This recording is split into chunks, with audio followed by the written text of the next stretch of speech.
Since I can remember, I always wanted to be a dancer. I started dancing when I was 3 years old, and ever since then I knew it was what I wanted to do.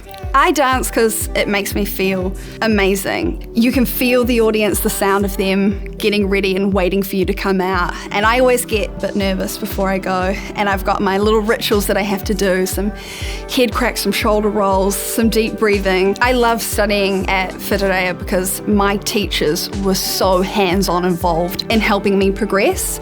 I graduated 5 years ago and I still have that love and support from all of my tutors ready to back me when I need them. With the world finally looking like it's opening up, I'm hoping to get back overseas as soon as possible to get back on stage, back into the industry for another round of professional dance life. I'm Brunton, I'm a professional dancer and I'm a Whitireia graduate.